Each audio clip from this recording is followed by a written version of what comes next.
Welcome back to another episode of Terry's Twig Talks, the talk show on all things twigs.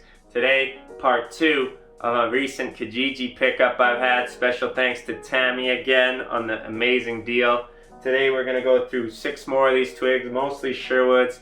We got a Z Bubble and a Red Light and an NVS Intimidator, which I'm excited to go through. But without further ado, here's our first twig, the Sherwood Taper Flex. A lot of good reviews on this thing online. Pretty popular within the junior hockey community. It's Sherwood's attempt at the Z Bubble, I believe. It tapers off and then pops out for a regular sized blade here, so helps with the kick point and stuff. It's a little heavier though, but nonetheless, a lot of good reviews. Up next, we have that NVS Intimidator I was talking about. New version Sport, a company called Resin Systems Inc. or something, out of Edmonton, Alberta, my hometown. They came out with this huge NVS Intimidator stick. It was hard to find any info on this thing online, but I was able to find a press release from the early 2000s.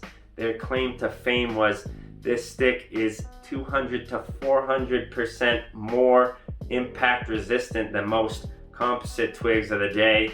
And you know, they put this out to try and compete with, you know, all the popular brands, but for some reason they just didn't stick around. I don't know, I couldn't find anything. Really excited to actually test this thing out in a full review, coming soon. Up next, the Sherwood Force Flex Titanium. This thing is a beautiful stick. It's in great shape. It's got a sandpaper grip. I love that. It's not too grippy, but it's not clear either, so I really enjoy that. A lot of people didn't like that though. Great durability, weight, cost, everything you'd want. And another reason this was so popular was because they offered very stiff versions of this twig. I think there's 110, 120, maybe even 130 flex of this stick, so that's why a lot of the higher end players, bigger players use that twig.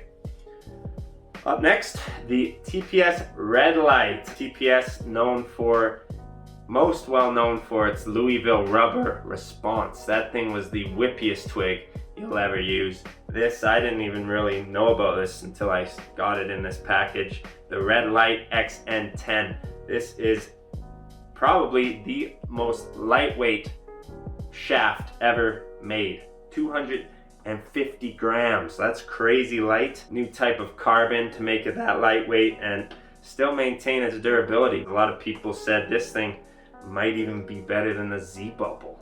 So, you know, pretty good reviews on this, despite not being a very well-known hockey stick.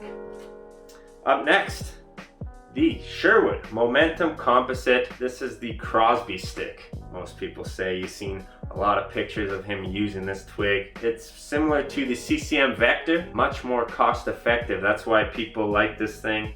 They say it puts up well even against the Synergy. And I mean, if Crosby used it, then anyone can, so it must be good. Another thing I wanted to mention, there's all these Sherwoods had True Temper Sport technology in there. Of course, True Temper, now they got their own brand of hockey sticks, True Sticks, so that's pretty cool to see that on these Sherwood twigs. And last but not least, we have the Easton Z Bubble. This is an intermediate. It's a grip, and I actually did some research. Apparently, the grip version of the Z Bubble had more durability issues. It would break easier and stuff, so I don't know if that's a defect in manufacturing, but the regular version of the Z Bubble lasted longer than these grips, so pretty interesting stuff. Everyone knows about the Z Bubble. I did a review on it. It's an intermediate, so I don't think I'm going to use this ever. Probably just going to end up selling it, to be honest. Maybe just hold on to it in the collection. I hope you guys enjoyed this episode. Please subscribe, comment, do whatever you like, and we'll see you next time.